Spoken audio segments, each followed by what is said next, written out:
Donc aujourd'hui, nous allons continuer euh, et nous allons parler des autres éléments. Donc, deuxièmement, il faudrait prier.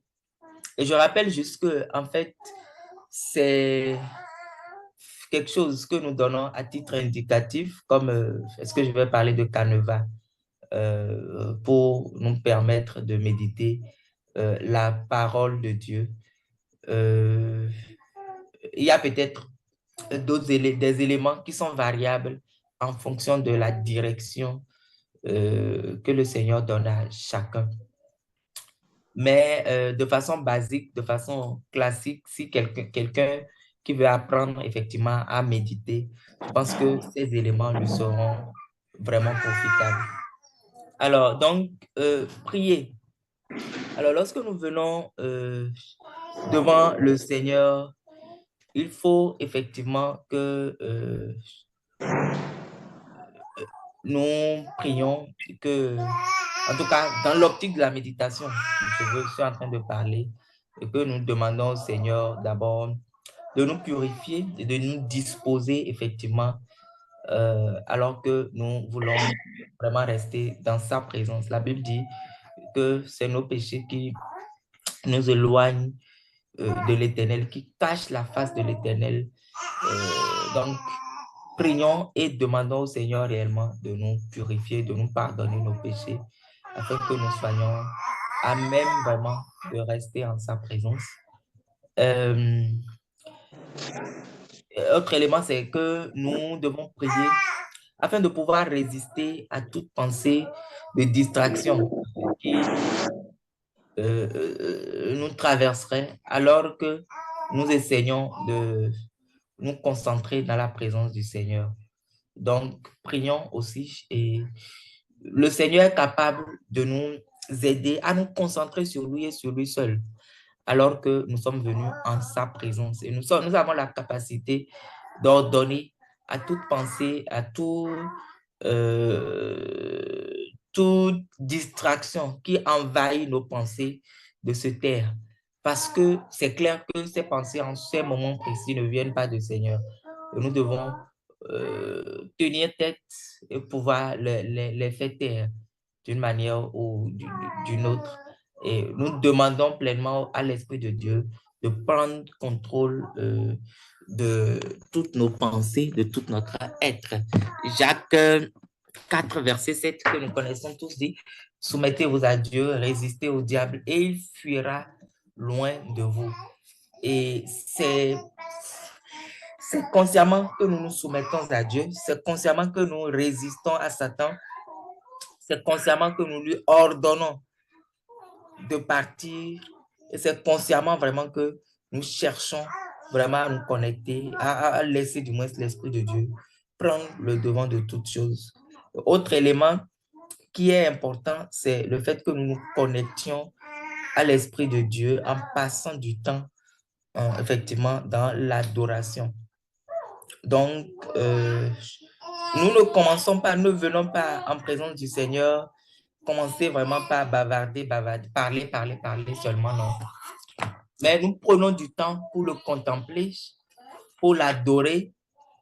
Et lorsque nous parlons d'adoration, il ne s'agit même pas de jouer de musique et tout, mais adorons le Seigneur dans nos propres mots. Si nous sommes inspirés à chanter, chantons ou disons-lui, parlons-lui comme nous parlons à un père directement et disons-lui combien il est grand et célébrons-le. Et voilà. Maintenant, peut-être avant de parvenir au point qui suit, toujours dans la prière, il nous faut apprendre dans le cadre du culte personnel à garder le silence devant le Seigneur. Et il y a quelque chose que, euh, en tout cas, de façon spontanée, nous ne le faisons pas nécessairement. Garder le silence devant le Seigneur alors que nous sommes venus devant lui. Ce n'est pas seulement lorsque nous avons lu la parole, nous avons lu euh, la Bible que nous devons garder le silence.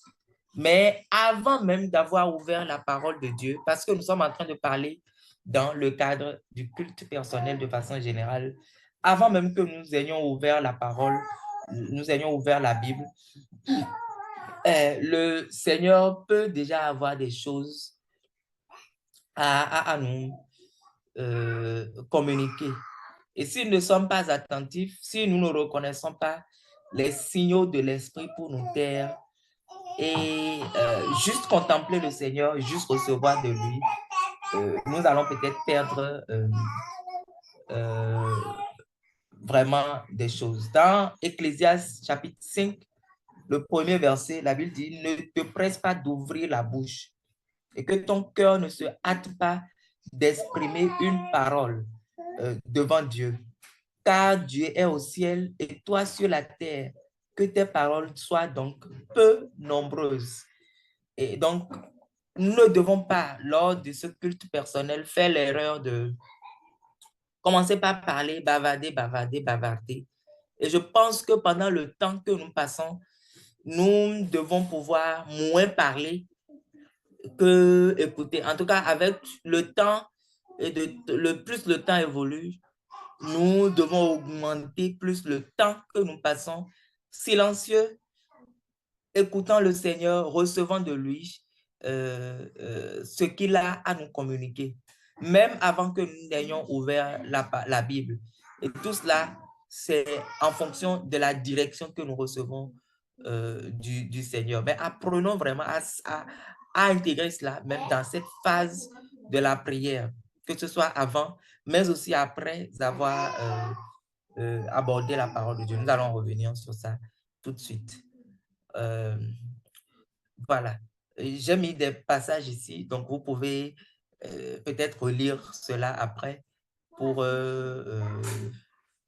comment on appelle, mieux comprendre bon, l'idée qu'on voudrait passer ici. Alors, donc, dernière chose ici, avant d'aborder, d'attaquer la Bible même, c'est que nous devons expressément demander à l'Esprit de Dieu de se révéler à nous, de nous révéler la parole alors que nous sommes en sa présence.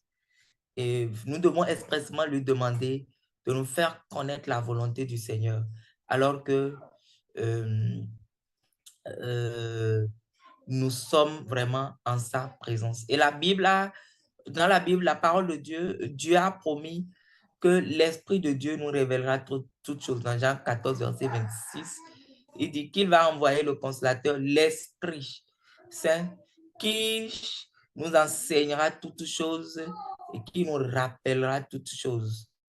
L'Esprit de Dieu est capable de communiquer la parole de Dieu, de nous communiquer des révélations au travers de la parole de Dieu. Dans Jérémie 33, verset 3, la Bible dit, invoque-moi, c'est vrai, ici c'est dit, invoque-moi au jour de la détresse, je te répondrai et je t'annoncerai des choses cachées, des choses que tu ne connais pas. C'est cette partie-là qui m'intéresse surtout. Invoque-moi au jour de la détresse. Donc, je te répondrai, je t'annoncerai des choses cachées. Si nous invitons et nous demandons vraiment à l'Esprit de Dieu, nous devons croire effectivement qu'il nous annoncera vraiment des choses cachées. Et avant peut-être de continuer, ne soyons pas pressés d'aller sur la Bible, mais prenons autant de temps qu'il faut pour adorer le Seigneur.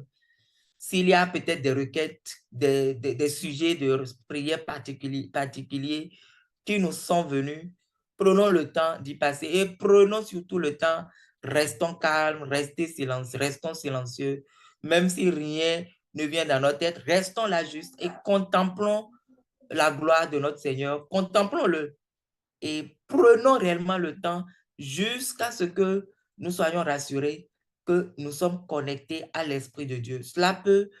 Le temps que cela peut durer, ça peut être variable d'une personne à une autre et selon l'expérience que nous avons des temps avec le Seigneur.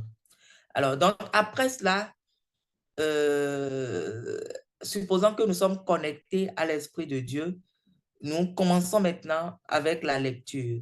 Et nous prenons notre Bible et nous prenons le temps qu'il faudra pour lire le passage que nous avons. Donc, ça peut être un passage que nous avons choisi, peut-être parce que nous suivons un plan donné, ou un passage qui nous a inspirés, nous sommes venus et Dieu a mis à notre cœur.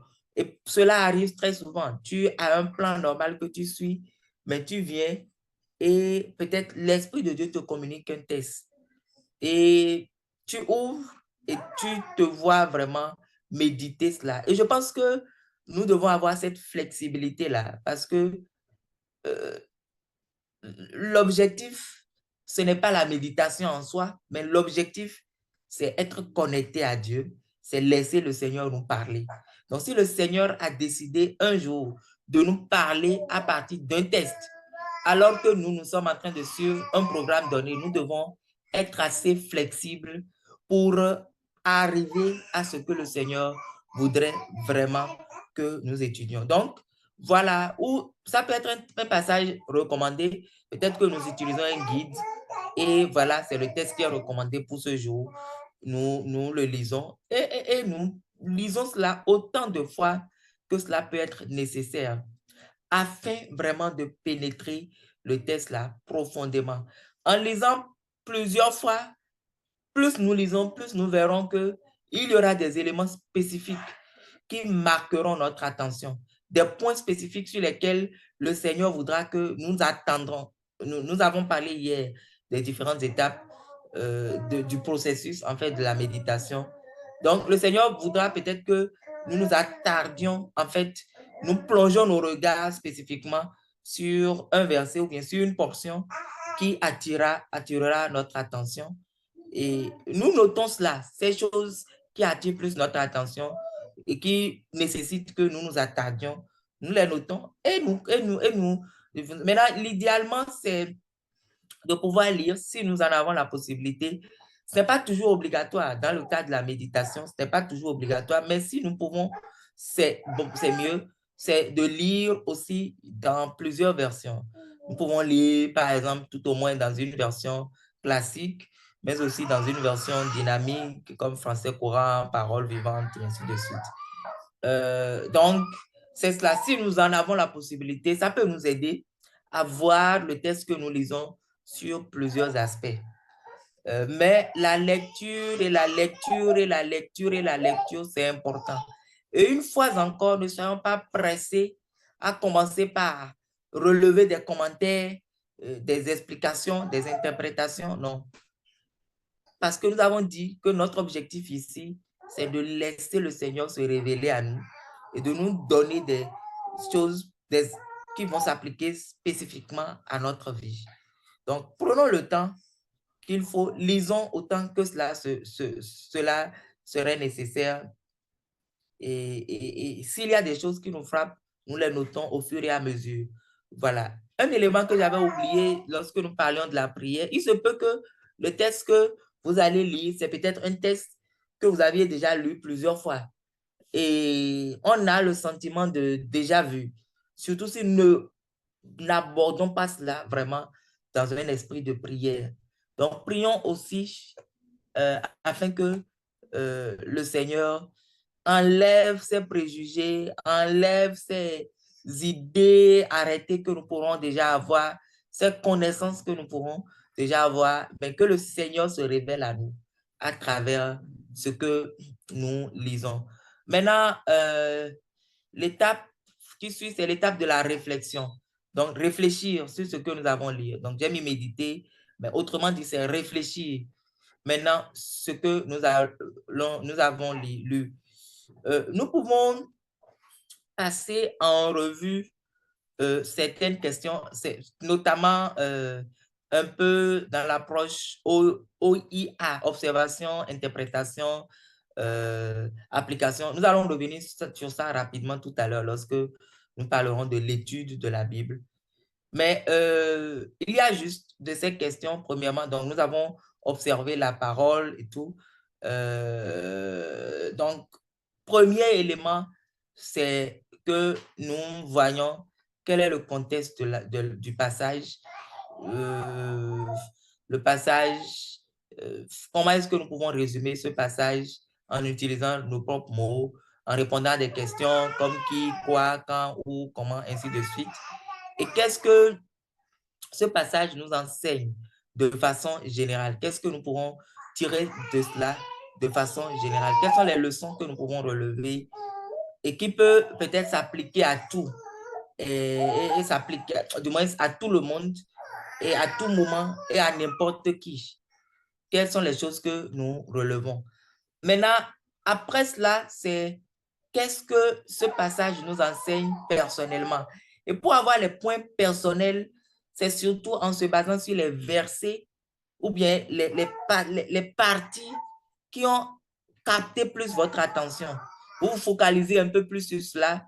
Si cela a capté, l'Esprit de Dieu a permis que cela marque votre attention, c'est clair qu'il a un message à vous communiquer à travers cela personnellement. Et c'est surtout ces éléments qu'on essaie de creuser pour voir effectivement qu'est-ce que le Seigneur veut nous enseigner de façon pratique à nous-mêmes. Quelles sont les révélations spécifiques que nous pourrons tirer de cela? Est-ce que le Seigneur veut nous corriger par rapport à un aspect spécifique de notre vie? Est-ce que le Seigneur veut nous amener à acquérir une nouvelle habitude? Est-ce que le Seigneur veut nous reprendre par rapport à quelque chose? Ou bien est-ce que le Seigneur veut nous amener à confesser un péché? Nous nous rendons compte d'un péché qui est dans notre vie. Ainsi de suite. Il peut s'agir de beaucoup de choses. Mais nous devons effectivement prendre le temps pour voir qu'est-ce que le test nous enseigne de façon personnelle. Alors, et l'autre élément, c'est, oui, ces enseignements, comment est-ce que nous pouvons les rendre pratiques dans notre propre vie? Et là, c'est comme un plan d'action pratique que nous écrivons. Et lorsque, tout au long de tout cela, tout ce que nous recevons, nous écrivons, en fait. Et à la fin, lorsque nous disons que le Seigneur veut que nous fassions quelque chose, demandons lui aussi, posons lui aussi la question, comment est-ce que cela sera possible? Le Seigneur te dit, par exemple, le Seigneur te recommande, par exemple, de poser une action spécifique. Demande-lui comment. Tu peux lui demander aussi quand. Tu peux lui poser des questions. Comment est-ce que tu iras appliquer ces éléments? Le Seigneur ne nous révèle pas juste des choses pour que nous allions les appliquer à notre manière telle que nous les comprenons. Non.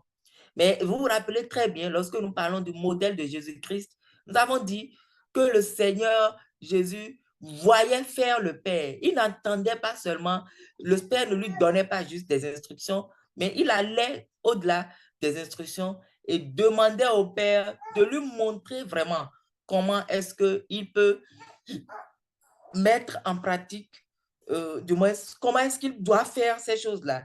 Et c'est ce que son Père lui a montré de faire effectivement qu'il fait. Alors, donc voilà, cela nous amène à prendre des résolutions.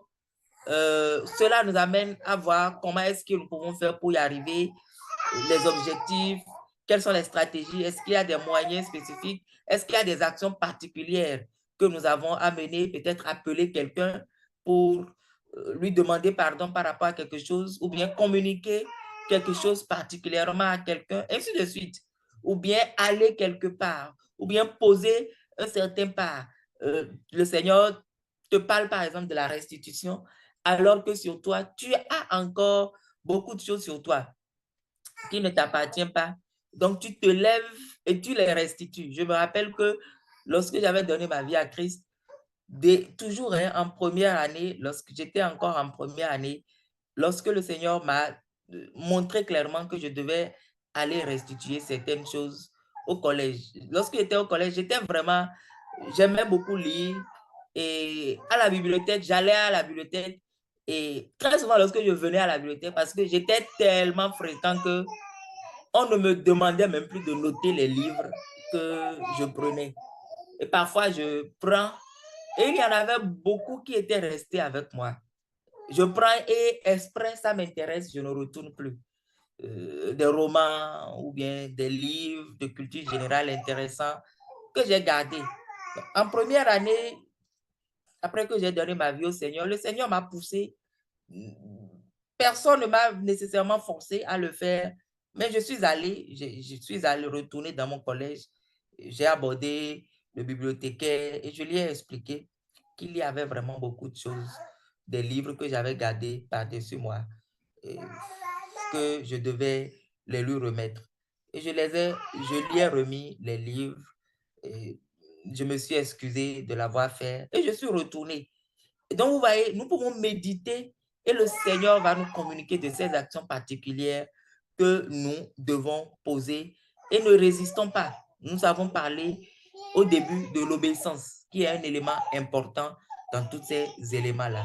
Donc, vous voyez, c'est un processus. Nous commençons d'abord par le contexte général, le contexte du passage. Nous nous posons des questions qui nous permettent d'avoir une compréhension globale du passage et nous tirons une leçon ou bien des leçons, s'il y en a bien sûr, de façon générale sur ce passage. Et par la suite, nous essayons maintenant d'appliquer ces choses à nous-mêmes. Nous demandons quelles sont les choses spécifiques que le Seigneur nous enseigne. Et maintenant, ces choses spécifiques à nous, nous les rendons maintenant en des choses plus concrètes, soit des résolutions, bien sûr, et nous définissons alors quels sont les moyens que nous pouvons utiliser pour pouvoir les appliquer effectivement dans nos vies. Alors, après ce moment, nous retournons encore à la prière. Et je répète encore une fois, l'objectif du culte personnel, ce n'est pas la méditation en soi, mais c'est rester en présence du Seigneur, communiquer avec lui. Donc, nous avons écouté le Seigneur, soit directement, nous l'avons écouté également à travers sa parole.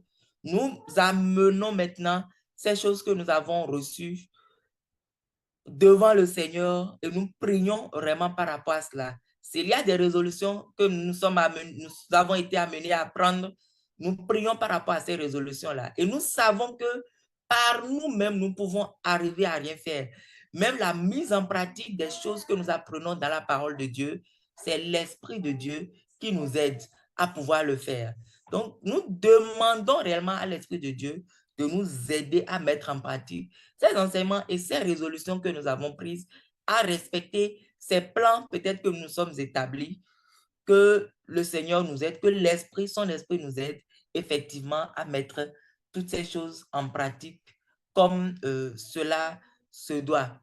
Et nous prions également pour d'autres aspects spécifiques qui sont relevés à travers nos méditations. Et alors que nous sommes en présence du Seigneur, nous restons ouverts et nous prions par rapport à tout. Le Seigneur peut utiliser ce moment du culte personnel pour te parler d'autres personnes, pour te mettre à cœur des sujets pour lesquels tu dois intercéder pour d'autres personnes.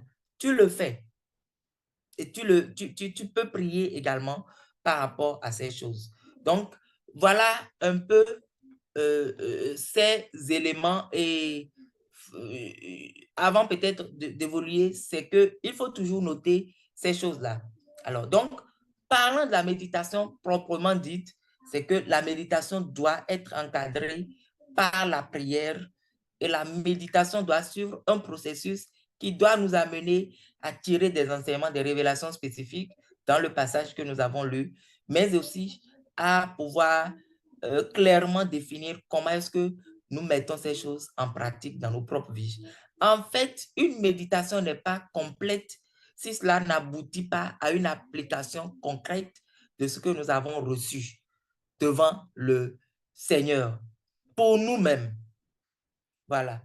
Et maintenant, pour finir complètement sur cette partie, puisque j'ai inséré cela dans le contexte du culte, du culte personnel, de la dévotion personnelle que nous faisons les matins, je voudrais juste faire un résumé. Je n'ai pas écrit sur les diapos, mais quels sont les éléments clés qui peuvent rentrer dans notre culte personnel?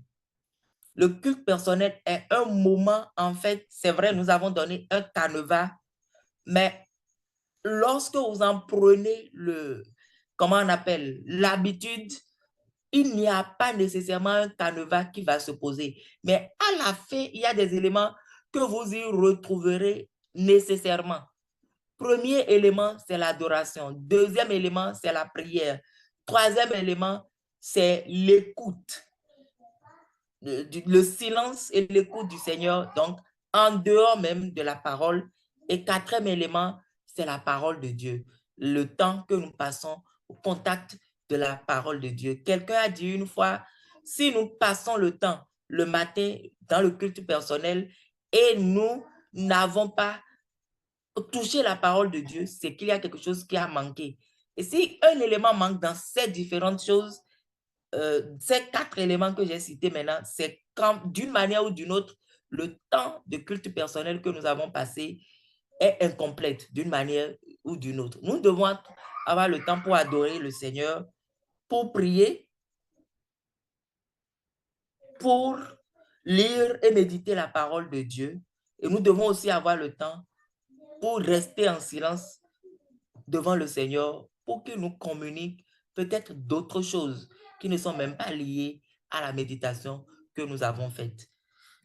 Voilà. Le Seigneur nous aidera. Je vais passer rapidement sur ceci et aborder la session de l'étude biblique. Mais avant cela, oui, on a encore le temps. Je voudrais savoir s'il y a des questions jusque-là sur la partie de la méditation avant que nous abordions rapidement quelques points de l'étude biblique personnelle. Est-ce qu'il y a des questions?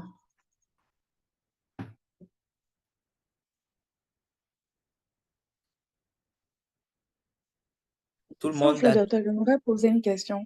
Oui, Suzette, vas-y. Par rapport au moment de silence, est-ce que forcément nous devons nous attendre à entendre la voix de Dieu justement à ce moment où il peut nous parler après le culte au milieu de la journée? Oui, ok. Alors, ce n'est pas à nous de décider, hein. Lorsque nous restons calmes, ce n'est pas à nous de décider au Seigneur, ah Seigneur, je suis calme, je veux t'écouter, tu dois me parler forcément. Et je pense que c'est ce que nous tous nous faisons, hein. Sans mentir, nous tous nous tombons dans ce piège. Nous sommes prêts à écouter le Seigneur s'il y a quelque chose, s'il a quelque chose à nous dire. Mais nous passons ce temps-là, pas que nous sommes dans le vide nécessairement comme cela, mais nous contemplons le Seigneur dans le silence. Nous imaginons, nous pouvons avoir d'images de sa présence dans notre tête. Parfois même, parfois moi-même, je m'imagine le Seigneur là, assis sur son trône, et je suis là, en sa face, et j'imagine un peu quelle pourrait être sa gloire. Qu'est-ce qui pourrait être? Mais je ne vais pas parler. Tout cela se passe dans mon esprit et cela me permet même aussi de rentrer encore plus en communion avec lui.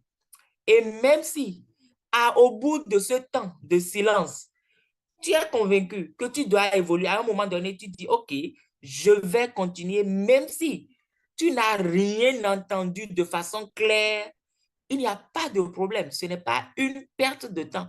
Tout au moins, ce temps t'aurait permis de te concentrer, de te focaliser sur le Seigneur pendant un moment sans rien dire. Et c'est quand même important. Donc, c'est ce que je mets dans le temps de silence. Ce n'est pas à nous d'imposer au Seigneur de nous parler ou bien de nous dire quelque chose, je ne sais pas, et tout. Ce n'est pas à nous de lui imposer. Voilà. Euh, et peut-être aussi d'autres choses que moi, je fais parfois, c'est que avant peut-être d'aborder, de rester silencieux, j'ai peut-être une préoccupation particulière. Je parle au Seigneur et je lui dis, voilà, telle chose, qu'est-ce que tu penses de cela?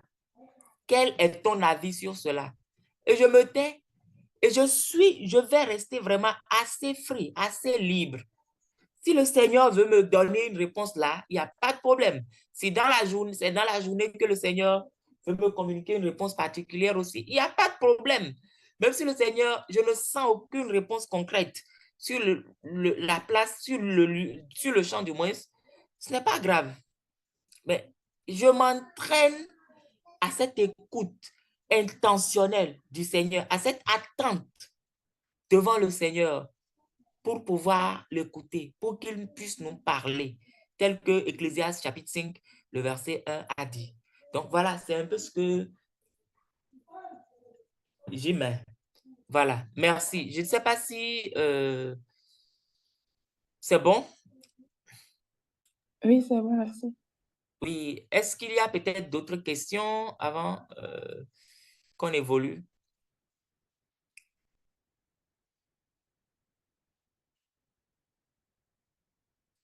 Ok. Oui, j'ai une question. Bonsoir à tous. Oui, Basile, vas-y. Ma question, c'est concernant la durée idéale pour le culte personnel.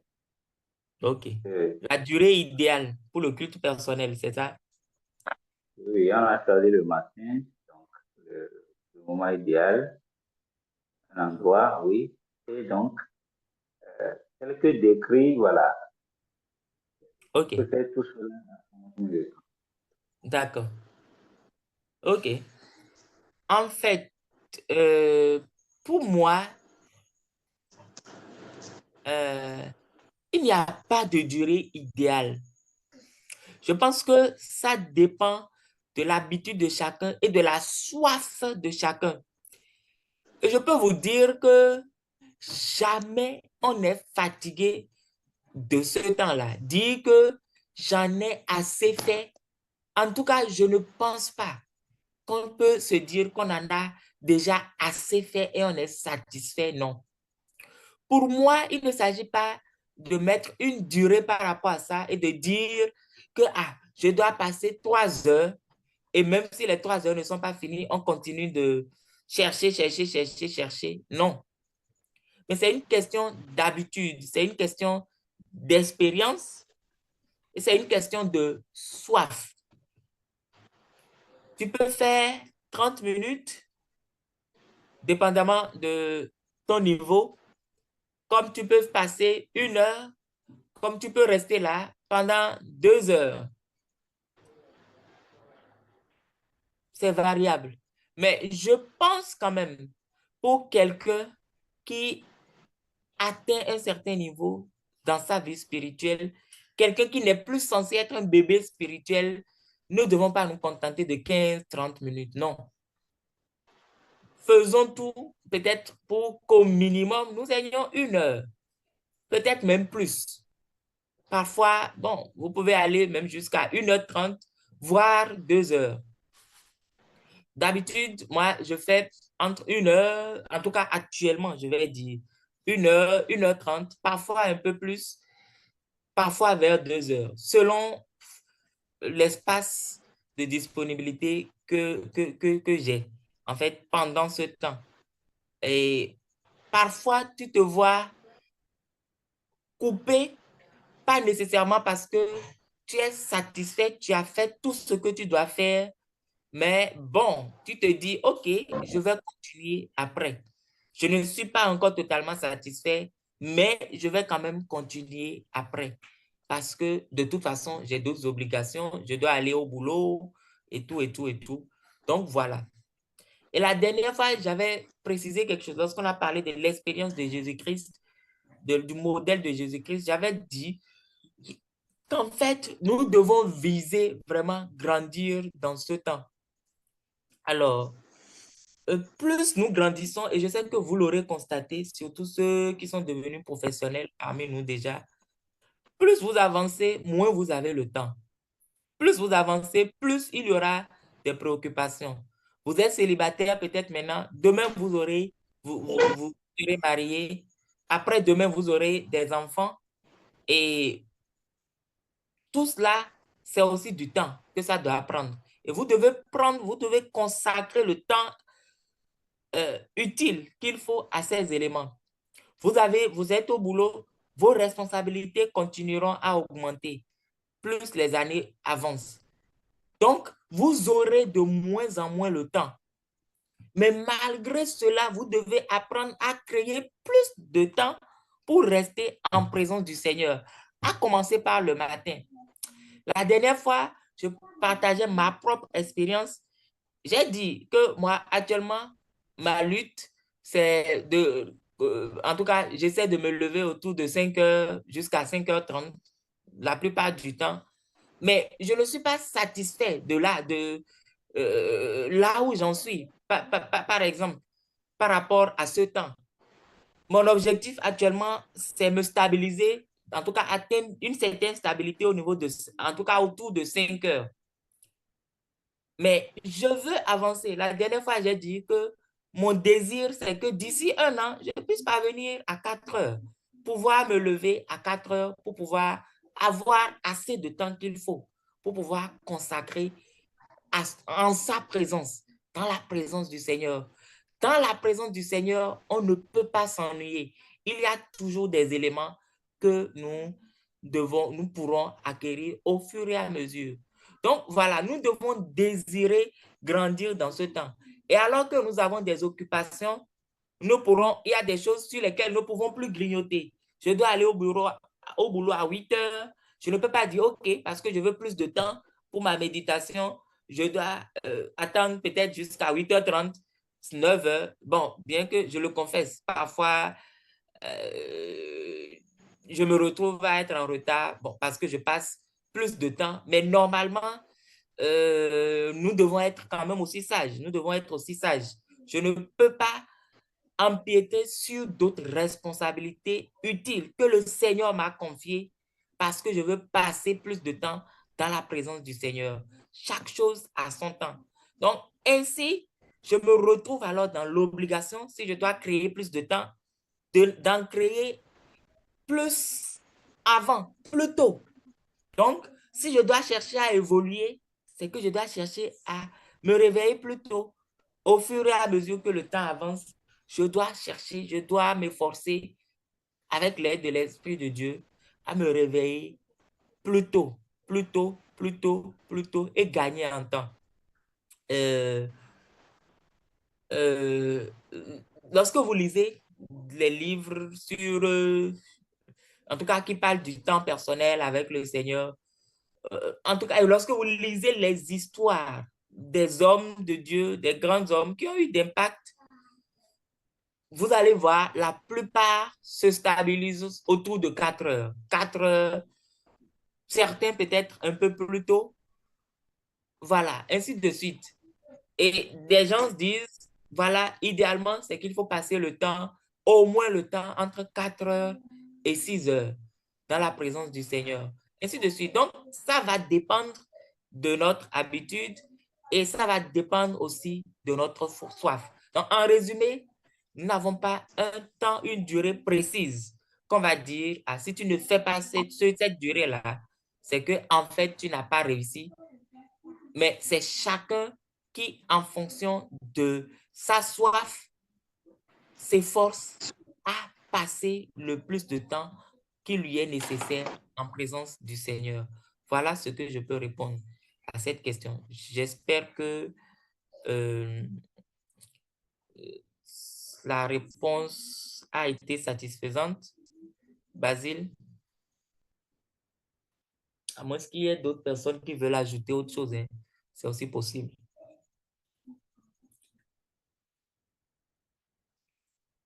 OK. Basile, ça peut aller? On peut évaluer?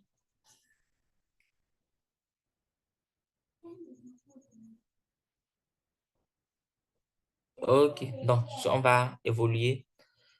Oui, s'il y a d'autres questions, on pourra prendre cela après. Mais je voudrais me permettre d'avancer pour euh, clôturer, en tout cas, cela avant de relaisser encore le temps pour euh, comment on appelle, les questions. Alors, donc, nous allons finir par l'étude de la Bible, étudier la Bible. Nous avons parlé de la méditation, nous allons parler de l'étude de la Bible.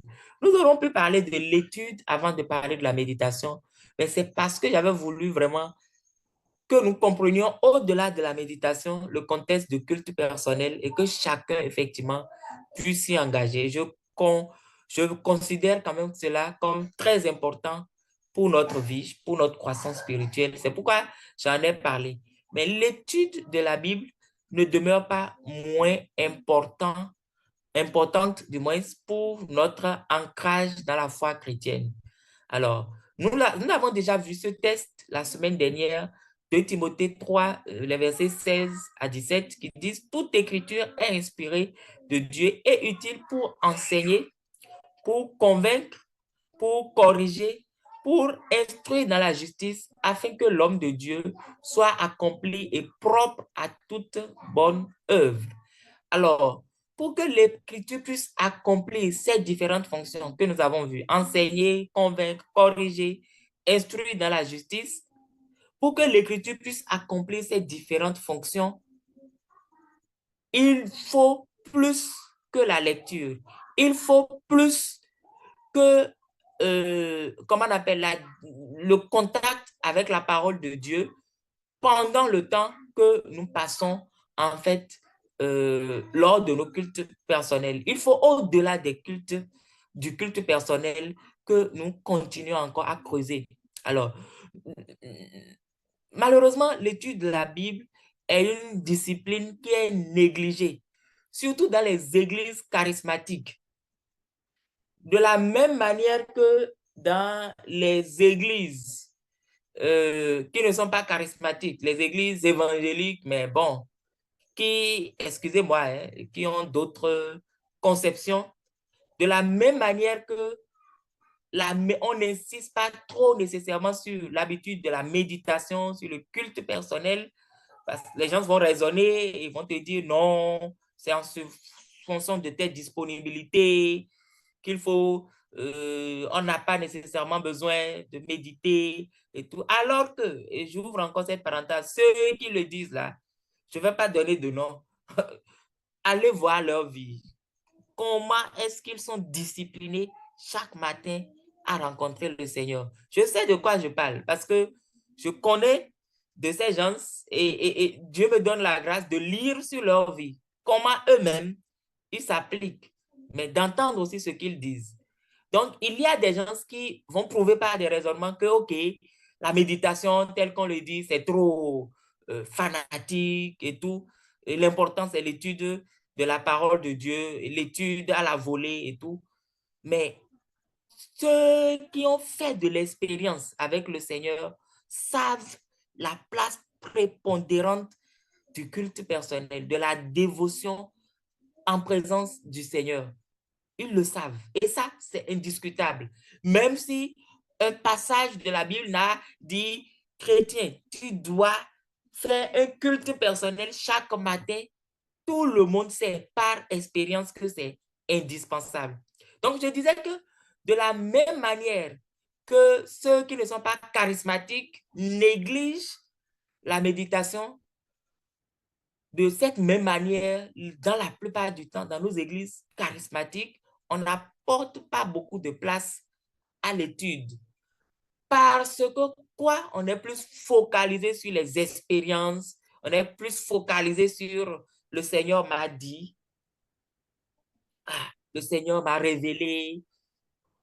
On est plus focalisé sur ces choses. Mais il n'en demeure pas moins que nous avons besoin de nous efforcer, trouver du temps pour nous efforcer et creuser encore davantage la parole du Seigneur. Et si nous voulons être des hommes de Dieu accomplis, ou si nous voulons parvenir à l'état d'homme fait, tel que la parole de Dieu le dit, ne pouvons pas nous passer d'une étude régulière et bien organisée de la parole de Dieu. Et là, j'introduis en fait le sujet. Ce que je vais faire, c'est juste une introduction du sujet de l'étude de la Bible et vous lancez un défi à chacun de nous de trouver vraiment de temps et d'insérer cela dans son programme. Nous verrons cela par la suite. Alors, quel est le but de l'étude biblique? L'étude biblique personnelle, je parle d'étude biblique personnelle parce que, OK, nous pouvons étudier la Bible de plusieurs manières. Nos églises organisent des séances d'études bibliques. Oui, c'est très bien d'apprendre de gens qui ont un certain niveau, peut-être même plus que nous, ont une certaine révélation de la parole de Dieu plus que nous. Et surtout si vous avez la chance d'être dans une église où on fait des études systématiques de la parole de Dieu, c'est encore très bien. C'est vraiment très bien. Mais l'étude biblique, l'enseignement que nous écoutons à l'église ne suffit pas, ne peut pas remplacer le temps que nous-mêmes nous passons à étudier par nous-mêmes la parole de Dieu. Ça, c'est impossible. Rien d'autre ne peut remplacer cela. Rien d'autre. Alors, donc l'étude, quel est l'objectif? L'étude biblique personnelle vise à ce que nous acquérions une connaissance plus profonde et plus complète de qui Dieu est effectivement. Donc, une connaissance de Dieu, mais aussi une compréhension parfaite de sa volonté qui est révélée dans sa parole. Connaître Dieu et mieux comprendre sa volonté dans sa parole. Ça, c'est le but final. Le but final, c'est grandir dans cette connaissance-là de Dieu. Et nous ne pouvons pas, vous savez, la méditation seule, du moins le temps passé juste seul à lire quelques versets les matins, seul avec toute votre bonne volonté, ne pourra pas vous permettre vraiment d'acquérir une bonne base, par exemple doctrinale. Ce n'est pas possible. Vous aurez des éléments, mais avoir des éléments vraiment globaux, exhaustifs, non, il faut vous engager vraiment dans une étude personnelle de la parole de Dieu pour pouvoir avoir ces éléments-là.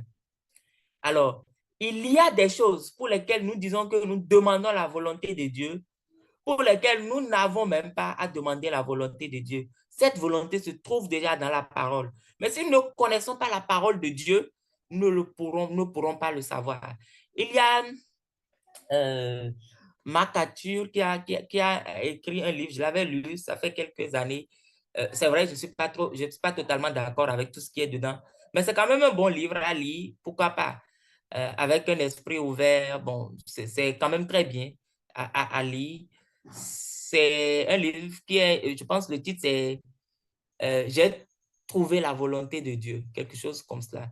Et dans ce livre, la manière dont il a abordé le sujet de la volonté de Dieu, c'est que avant tout, avant même de dire que nous voulons chercher la volonté de Dieu, assurons-nous que nous avons une connaissance profonde de sa volonté qui est déjà révélée dans sa parole.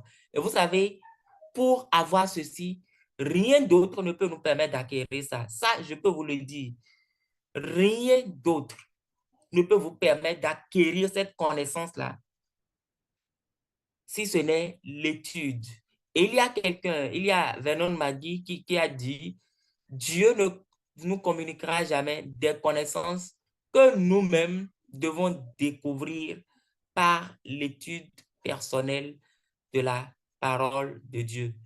Ne t'attends pas que Dieu te donne des révélations particulières, spectaculaires, alors que cette révélation est déjà connue, est déjà contenue du moins dans sa parole. Ça, nous ne devons pas nous attendre à cela. Si Dieu nous en fait faveur, c'est tant mieux. Alors, donc la connaissance, autre élément que je voudrais préciser ici avant d'évoluer, c'est que la connaissance de Dieu et de sa parole, la connaissance de la parole de Dieu nous préserve du moins énormément des fausses doctrines. Parce que nous connaissons la parole de Dieu, nous ne pourrons plus être ballottés à tout vent de doctrine. Non, ne pouvons plus. Vous savez, aujourd'hui, des gens sont dans des pseudo-églises juste parce que eux-mêmes, ils n'ont pas une connaissance de la parole de Dieu et ils ne veulent même pas. Ils ne veulent même pas.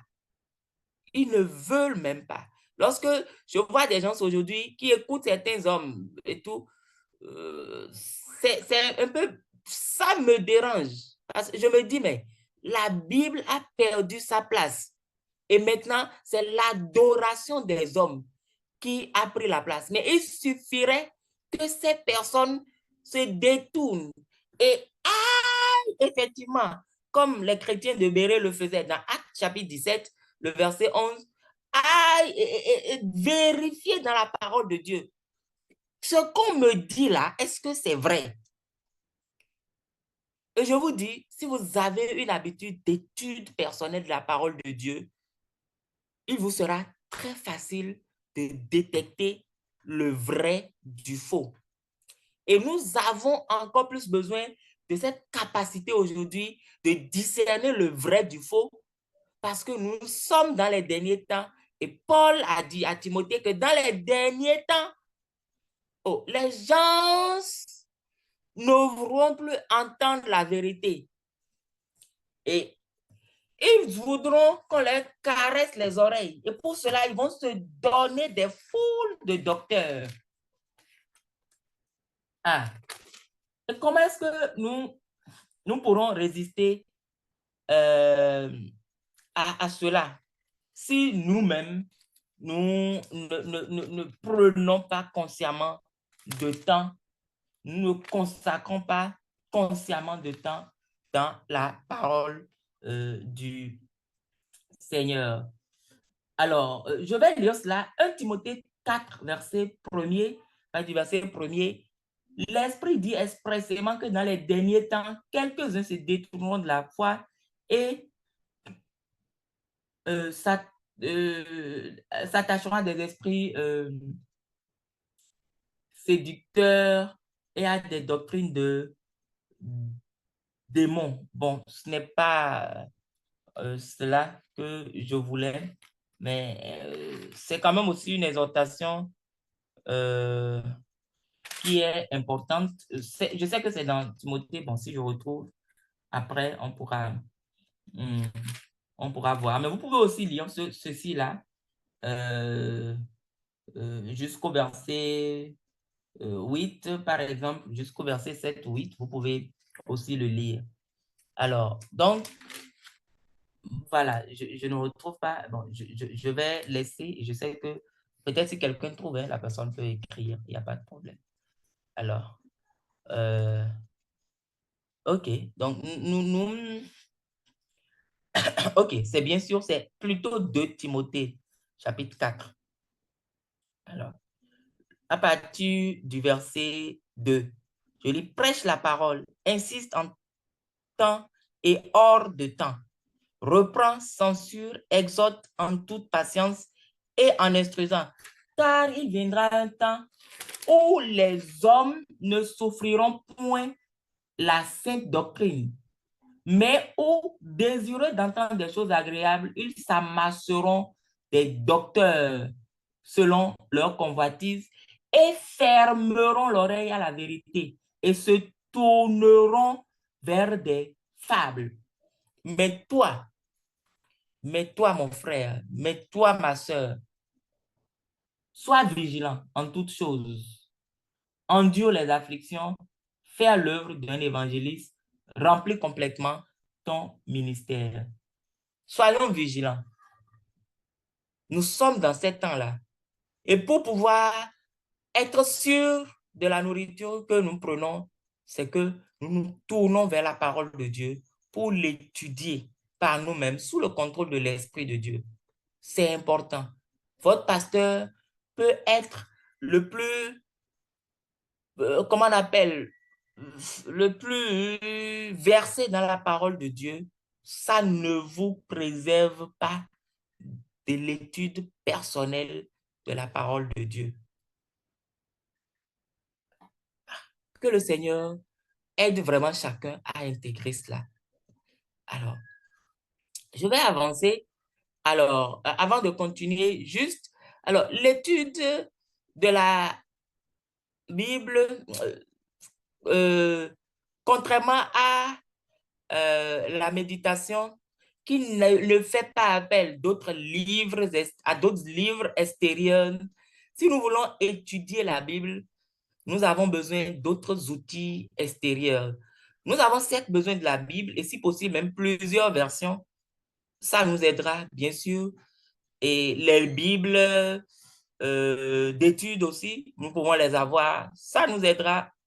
Et aussi, hein, sachant quelle Bible d'études il faut prendre, toutes les Bibles, ça, je vous le dis, toutes les Bibles d'études ne sont pas fiables. Non. Il y a beaucoup d'hérésies dans beaucoup de Bibles, dans beaucoup de commentaires qu'on fait dans les Bibles et surtout les nouvelles Bibles d'études qui sortent. Faisons vraiment attention. Faisons vraiment attention. Alors, il y a les commentaires bibliques, il y a des livres, des volumes carrément qui sont des commentaires. Il y en a en version électronique, il y en a en version papier que vous pouvez acquérir, que vous pouvez utiliser pour améliorer effectivement votre propre étude de la parole de Dieu. Il y en a même des éléments de commentaires en version audio. J'ai parlé tout à l'heure de Vernon Magui. Je sais que peut-être tout le monde le connaît ici. C'est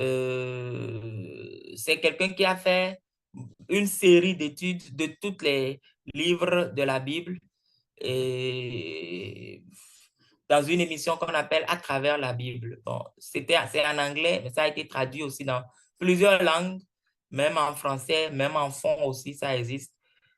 Dans tous les pays, pratiquement, il y a des langues dans lesquelles c'est traduit. Par exemple, c'est des choses que nous pouvons utiliser. Je ne vous dis pas d'écouter, d'accepter tout de façon crue comme la parole de l'Évangile, non. Mais ça peut quand même vous aider. Il y a aujourd'hui des applications qui comportent des commentaires bibliques que nous pouvons utiliser. Il y a des logiciels que nous pouvons utiliser avec des commentaires bibliques. Nous pouvons utiliser aussi les concordances bibliques. Nous pouvons utiliser des dictionnaires pour mieux comprendre. Oui, que ce soit même des dictionnaires bibliques ou même de simples dictionnaires. Parfois, vous avez besoin de chercher à comprendre certains mots dans leur sens, je ne sais pas quel mot utiliser, dans leur sens neutre, en tout cas, dans leur sens général, avant de chercher leur sens biblique. Donc, les dictionnaires peuvent être utiles, mais j'ai mis d'autres éléments comme les cahiers, un cahier de notes, un stylo, surligneur, ainsi de suite. Et vous savez, les gens qui publient des volumes d'études bibliques, des gens qui publient des livres, par exemple, euh, euh, ils ne se sont pas nécessairement levés du jour au lendemain et dit, je vais écrire. Et d'ailleurs, si tu lis un livre chrétien et la personne, tu sens que la personne a entrepris d'écrire un livre pour écrire, on le sent. Mais si la personne, ce livre est le fruit d'études que lui-même il a fait aussi, on le sent lorsque tu lis. Vous pouvez, pourquoi pas? Le Seigneur, c'est vous peut-être qui allez nourrir d'autres personnes, pas vos écrits, qui sait. Vos écrits, c'est d'abord pour vous, mais ça pourra aussi servir à d'autres personnes par la suite. Ça pourra aussi servir à d'autres personnes. Vous pouvez extraire de cela des articles, comment on appelle, ou bien peut-être des enseignements, ou bien même, pourquoi pas, des livres. C'est possible. Et je l'ai dit, les meilleurs enseignements, les meilleurs articles, les meilleurs messages que nous pouvons avoir, c'est des messages qui proviennent effectivement d'un temps passé dans l'étude de la Bible, d'un temps passé dans la méditation de la Bible. Alors, ce n'est pas, je le dis, pas pour m'enorgueillir, mais vous savez, moi personnellement, je ne sais pas trop comment enseigner strictement sur un thème, c'est-à-dire prendre un terme et dire que je vais développer et chercher des versets qui justifient ce thème. Je ne sais pas le faire. Je ne sais pas le faire. Pour ceux qui me connaissent, vous allez constater que la plupart des enseignements, la plupart des choses que je fais, ça part des passages bibliques parce que c'est plus facile pour moi de partir des choses que moi-même j'ai méditées, que moi-même j'ai étudiées pour faire passer des messages. Après cela, je peux tirer des conclusions sur le sujet, juste pour édifier, en termes de résumé, juste pour qu'on ait quelque chose de, je ne sais pas si je vais parler de didactique, mais en fait, l'essence, ce sera cette chose que j'ai tirée en méditant et en étudiant la parole de Dieu. Et vous savez, il y a des fois où je ne réussis pas à le faire. Mais je peux vous dire, toutes les fois où je dois enseigner et mon enseignement ne provient pas d'un temps de méditation et d'étude de la parole de Dieu, je suis moi-même gêné en moi. Je ne suis pas à l'aise. C'est comme si quelque chose a manqué. C'est comme si je n'ai pas laissé l'Esprit parler et c'est comme si j'ai obligé l'Esprit de Dieu à aller dans un sens que moi-même je voudrais. Ce n'est toujours pas le cas. Ce n'est pas toujours que tout enseignement ou tout livre, toute chose, tout article qui ne sont pas basés sur des études bibliques ne sont pas vrais. Mais je vous dis, c'est tellement bien. Ça nourrit plus, vraiment, lorsque on utilise cette approche. Je vais y venir encore tout à l'heure, parlant des approches euh, d'études bibliques. Donc, en étudiant la Bible, n'étudiez pas seulement en l'air, écrivez. Ne vous dites pas, je n'ai pas le temps pour le faire. Non, il vaut mieux bien étudier un seul chapitre de la Bible que de chercher à étudier tout un livre sans en retenir des choses de façon concrète. Si aujourd'hui, moi, je vais mettre tout ensemble, si je fais une méditation, je fais une étude de la Bible et je ne prends pas note, en moi-même, je sais que cela n'a pas été utile. Et la plupart du temps, il y a des matins où je me retrouve à n'avoir pris aucune note. Le lendemain, je reviens, je me surprends à reprendre cette méditation que j'ai faite hier. Et je me surprends à découvrir, parce que je me suis engagée à écrire, qu'il y a beaucoup de vérités à côté desquelles j'étais passée hier, parce que je n'avais pas pris le temps de noter. Parce que dès que je commence par noter, d'autres inspirations, d'autres révélations commencent par me venir encore. Donc, c'est important de prendre le temps et de noter. S'il vous plaît, ne considérez pas que c'est juste une formalité, que de toute façon, ça ne servira à rien. Donc, mais prenons le temps.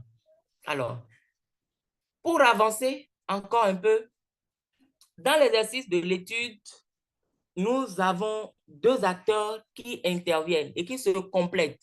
C'est d'abord l'Esprit de Dieu et c'est après nous-mêmes aussi. Alors, l'Esprit de Dieu, c'est lui qui nous illumine. C'est lui qui nous éclaire sur la parole de Dieu. Et vous savez, nous avons aujourd'hui des érudits, comment on appelle? Des érudits qui ne sont pas nés de nouveau, qui n'ont pas l'Esprit de Dieu en eux. Mais je peux vous dire quoi? Oh, quels que soient les commentaires qu'ils vont faire, il n'y aura pas la vie dedans. Et lorsque tu lis de ces écrits, si pour ceux qui sont habitués à lire, vous allez le sentir. Ce n'est pas vivant. J'ai déjà lu des commentaires crus, des gens qui se sont mis dans des efforts de raisonnement à ne point à finir. Des choses qu'ils disent, il peut y avoir de vérité dedans, hein, mais il n'y a pas la vie. Mais il n'y a pas la vie. C'est l'Esprit qui nous éclaire et qui nous communique réellement la vérité qu'il y a dans chaque partie, dans chaque passage biblique. C'est l'Esprit qui donne la vie à ces choses que nous étudions. Alors, donc, c'est le Saint-Esprit qui ouvre notre intelligence afin que nous comprenions. Dans la semaine, j'écoutais des choses sur l'étude biblique et l'auteur donnait l'exemple des gens qui sont à l'école biblique et on leur a donné un exercice d'étude et un étudiant a dit que le test est trop dur. à étudier. Et l'enseignant, et c'est ce qu'on a la plupart du temps dans les écoles théologiques, l'enseignant lui dit, oh, il faut qu'il mouille cela de quelques transpirations. C'est vrai, il va mouiller de quelques transpirations, mais je vous dis, si l'Esprit de Dieu n'est pas là, il peut faire tous les efforts possibles, il n'arrivera jamais à pénétrer, à faire ressortir la vérité de la parole comme cela se doit. Et vous savez, c'est toutes ces considérations théologiques qui amènent aujourd'hui à des doctrines pas possibles. Parce que les gens vont vous prouver des choses, vont dire des choses qui tiennent la route. Peut-être intellectuellement parlant, mais spirituellement parlant, ça n'a pas de valeur. Ça n'a pas de valeur. Sans l'Esprit de Dieu, nous ne pouvons pas étudier. Et quelle est la conséquence? Chaque fois, quelle est l'implication par la conséquence? L'implication, c'est que chaque fois que nous aurons à étudier, prions à propos, demandons à l'Esprit de Dieu de nous éclairer, de nous révéler sa parole pour que ce ne soit pas l'œuvre de notre intelligence seulement. C'est vrai, l'intelligence participe et c'est là la part de l'homme. Notre intelligence va participer, l'Esprit de Dieu va illuminer notre intelligence afin que nous puissions réfléchir sur les paroles, les passages pour mieux les approfondir, mieux y avoir la compréhension que nous devons y avoir. Oui, c'est important. Et là, c'est le rôle d'interprétation que nous faisons sous la lumière de l'Esprit de Dieu, bien sûr.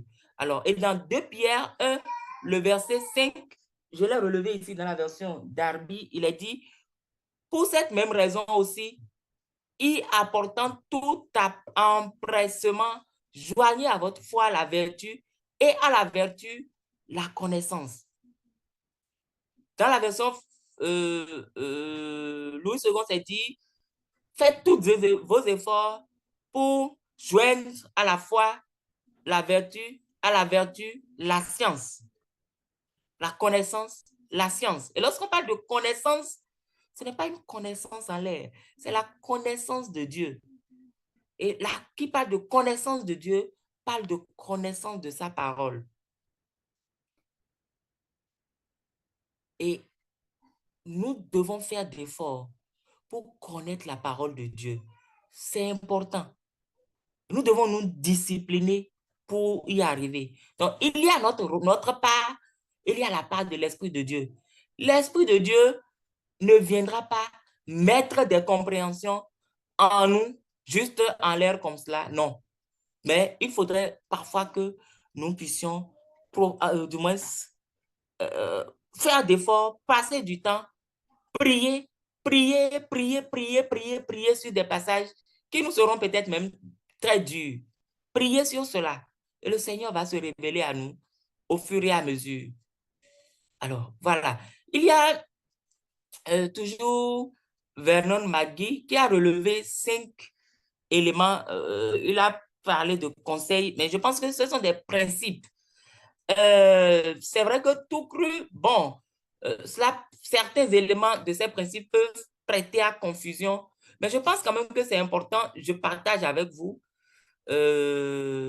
J'avais déjà partagé cela une fois, les audios de base, les audios introductifs à la série d'études bibliques qu'il a faites.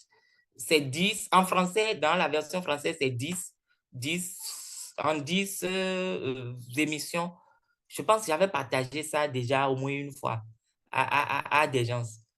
Alors, vous pouvez écouter, ça va vous aider, c'est important. Alors, un des principes qu'il a relevé, c'est qu'il dit que nous devons toujours comprendre chaque texte à la lumière de l'enseignement de l'ensemble de la Bible sur le sujet en question. Donc, lorsque nous sommes en train d'interpréter un passage biblique, nous devons nous assurer que cette interprétation que nous donnons est en accord avec toutes les autres parties de la Bible qui peut-être parlent du même sujet.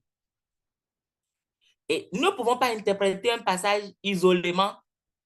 Et c'est cela qui a abouti au fait que parfois on se dit que la Bible se contredit lui-même. Le Saint-Esprit ne peut pas se contredire. Et lorsque nous abordons la Bible dans un aspect holistique, c'est-à-dire dans un tout, dans son ensemble, nous découvrirons effectivement que les choses ne sont pas contradictoires. Nous, là où nous verrons, nous avons peut-être tendance à voir la contradiction, peut-être que c'est une complémentarité ou peut-être même que c'est une meilleure explication de quelque chose que nous avons lu. Ou bien peut-être que c'est du fait du contexte que cela a été relevé de cette façon ou de cette façon. Deuxième principe, c'est que toute la Bible est pour nous, mais toute la Bible ne s'adresse pas nécessairement littéralement à nous, en fait, sur le champ. Et là, vous pouvez avoir des instructions. Par exemple, on a suivi comment on appelle, c'est un film, la dernière fois, mon épouse et moi, où quelqu'un rêvait et Dieu lui disait de couvrir sa tête.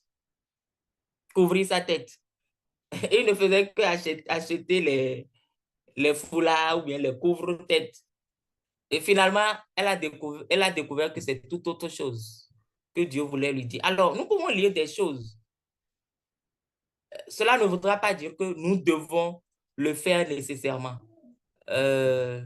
Aller vous laver dans le Jourdain, par exemple, ou bien marcher dans l'eau. J'ai appris une histoire que des gens ont lu la Bible et on dit, comme la Bible a dit quoi, que toutes choses sont possibles à celui qui a la foi.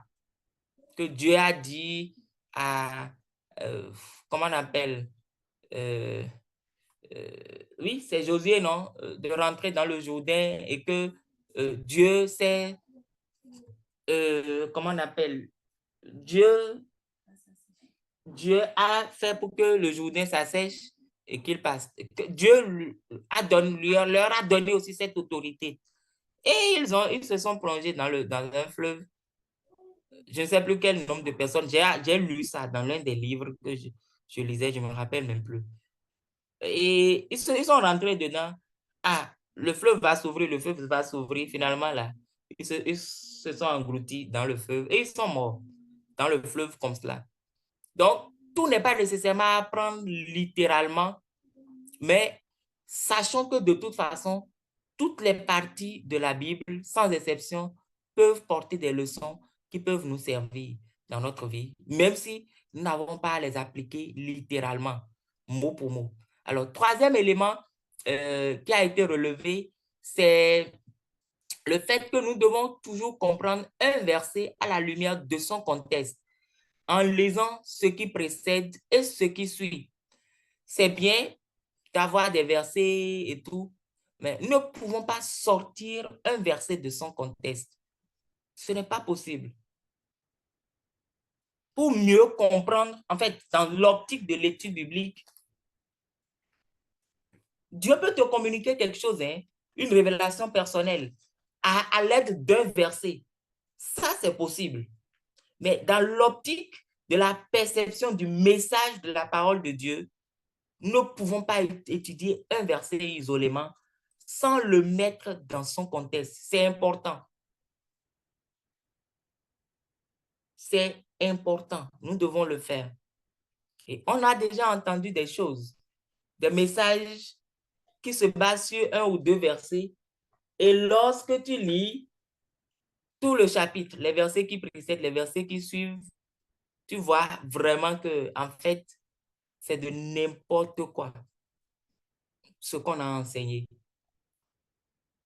Je ne vais pas rentrer dans les détails à cause du temps, mais c'est important de nous assurer que nous étudions dans le contexte. Alors, quatrième principe, c'est que dans la mesure du possible, nous devons essayer de comprendre exactement ce que dit le texte original de la Bible à un sujet particulier, à un sujet et tout. Donc, il y a parfois des interprétations qui, des traductions, je vais dire, qui prêtent à confusion.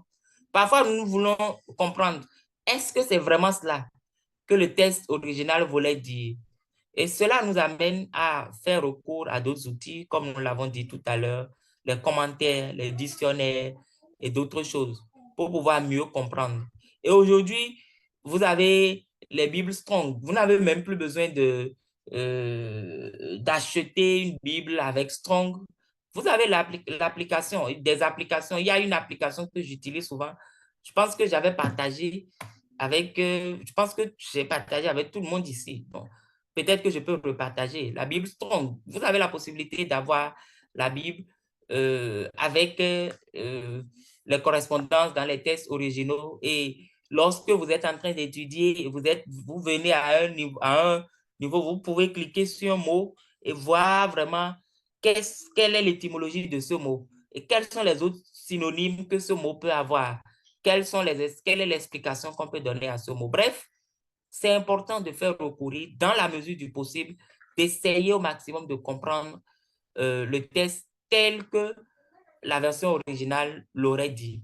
Alors, cinquième et dernier principe que je relève ici, c'est que nous devons interpréter la Bible de façon littérale à chaque fois que le sens naturel est possible. Et ça, c'est important. Vous allez voir aujourd'hui qu'il y a beaucoup de choses où les gens vont interpréter et dire non, que ce n'est pas ça que la Bible veut dire. Non, ce n'est pas ça. On va parler, pour se couvrir, très souvent, ils parlent surtout de contexte. Mais ce n'est pas toujours vrai. Il y a des instructions de la parole de Dieu qui sont claires et qu'on ne peut pas tourner en rond. Lorsqu'on me parle, par exemple, du parler en langue, je joue juste cet exemple. C'est vrai qu'il y a beaucoup de choses qui entourent, il y a beaucoup de désordre, excusez-moi de m'exprimer ainsi, qui entourent cela dans les milieux charismatiques. Mais lorsque nous lisons dans la parole de Dieu, est-ce que nous aurons besoin d'autres interprétations, d'autres considérations avant de savoir que le parler en langue est biblique? Je prends le sujet des dons de l'esprit, généralement. Je n'ai pas besoin d'autre chose. Il n'y a rien dans la Bible qui me montre que ces choses ne sont pas bibliques, que ces choses sont dépassées. Rien. Mais les gens aujourd'hui vont argumenter et te dire ça. Mais non, que le sens que ça a là, il ne faut pas comprendre ça dans le sens que tu lis. Non, comprends ça dans un autre sens. Tant que le sens littéral est possible et le sens littéral ne donne pas une idée tordue, nous sommes obligés de comprendre le texte dans ce sens littéral-là. Et nous ne devons comprendre le texte dans un sens non littéral que si le sens littéral est impossible compte tenu du contexte. Le temps me manque du moins pour donner des exemples, mais je sais qu'il y en a plein et vous pouvez les avoir aussi. Alors, pour finir, je vais introduire les approches d'études bibliques. Globalement, il y a deux approches dont on parle souvent, l'approche inductive et l'approche déductive. Alors, il y a d'autres approches, bien sûr, des gens qui vont vous parler de la lecture. Je vais vous montrer un livre tout à l'heure. Lorsque vous lisez par exemple des choses de John MacArthur, par exemple, il va vous parler de cette lecture, je ne sais pas, le fait de lire plusieurs fois, lorsqu'on veut étudier. Et c'est important. Je n'ai pas noté ça ici, mais c'est quand même important. Lui, il peut dire, par exemple, que dans un de ses livres, j'avais lu, et il a écrit que, par exemple, il peut prendre un livre, surtout les livres du Nouveau Testament, et lire tout le livre un jour, et lire tout le livre le jour suivant, et lire comme cela pendant 7 jours consécutifs. Aujourd'hui, je cherchais encore et j'ai lu encore un autre article de lui, et il a même parlé de 30 jours. Donc, vous voyez, des lectures sans même chercher à creuser nécessairement, des lectures répétées de tout un test de façon, et pour pouvoir avoir une vue globale du test, pour que des éléments importants de ces tests vous pénètrent malgré vous. C'est aussi possible. C'est une approche qui est aussi utilisée, mais je ne l'ai pas noté ici. Alors, maintenant, deux principales approches, principales méthodes, l'approche inductive qui veut que nous partions de l'observation des détails de tests pour arriver à des conclusions générales et des applications personnelles. Alors, cette approche, c'est l'approche que nous pouvons dire qui permet d'étudier la Bible livre par livre, chapitre par chapitre ou verset par verset, par exemple. Donc, nous ne partons pas ayant un sujet précis dans la tête ou bien ayant une opinion précise dans la tête, mais nous partons sur la base de la Bible crue, du texte biblique cru, et nous voulons faire ressortir de ces textes bibliques des éléments. Et je peux vous dire, si vous voulez vraiment connaître surtout des choses, des aspects doctrinaux de la Bible, ça aide beaucoup de partir de ce que dit la Bible de façon crue et de pouvoir tirer les conclusions. Et cela, d'un livre à un autre, vous pouvez mettre les conclusions ensemble pour voir quelle est la complémentarité et découvrir des choses par la suite. C'est important. Mais la spécificité de cette approche, vous vous rappelez très bien, j'ai parlé de la méditation de la Bible dans un contexte de culte personnel, mais en étudiant la Bible de façon inductive, qu'on le veuille ou pas, on finit par méditer, par faire des arrêts sur certains points qui nous interpellent, où nous disons que nous devons relever des aspects pratiques, des éléments pratiques, des applications pratiques pour notre propre vie. Et ce n'est nécessairement pas dans le cadre de notre culte personnel que nous faisons cela. Et de façon, je ne sais pas, scientifique, parce que c'est une approche scientifique. Bon, ce n'est pas biblique en soi au début. Mais les gens se disent trois approches, l'observation, l'interprétation et l'application. Je ne vais pas trop détailler sur cela. Je vais vous orienter tout à l'heure vers un livre que vous allez lire et ça vous permettra peut-être encore de mieux comprendre. Alors, il y a aussi l'approche déductive. L'approche déductive, c'est quoi? C'est que ici, nous faisons le contraire. Nous partons des propositions générales et nous cherchons à montrer ces points-là dans la parole, ou bien nous cherchons à mieux comprendre ces points dans la Bible. Je prends par exemple un sujet, par exemple, donc c'est ce qu'on appelle surtout l'étude thématique. Je parle par exemple d'un thème. Je parle de la foi, par exemple, et je cherche à savoir tout ce que la Bible dit de la foi. Je parle du sujet de la prière et je cherche à savoir tous les passages qui parlent de la prière et bon, je les fais trucs là. Je parle par exemple du sujet du salut. Alors, j'ai peut-être des positions, on peut perdre son salut, on ne peut pas perdre son salut, ou bien les deux ne sont pas possibles. C'est soi-même qui abandonne son salut, ainsi de suite. Et je cherche à comprendre mieux à travers la parole de Dieu. Et parfois, cela aide beaucoup dans un but d'enseignement, cela aide beaucoup parce que ça nous permet de regrouper des textes bibliques qui parlent d'un thème précis et des propositions simples. Alors, mais l'inconvénient par contre, c'est que parfois on risque de toujours voir le texte biblique à travers des idées préconçues. Au lieu de chercher à savoir que veut dire le texte, nous abordons parfois le texte pour pouvoir prouver notre position. Et c'est là aussi l'inconvénient.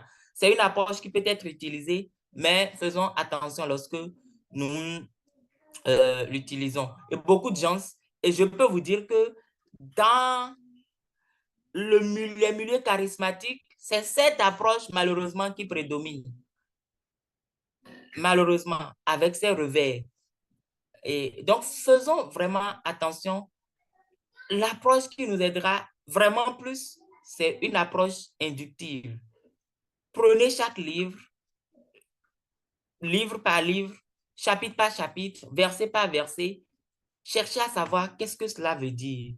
Tirez les enseignements de cela. Et cela va vraiment vous aider. Cela va vraiment nous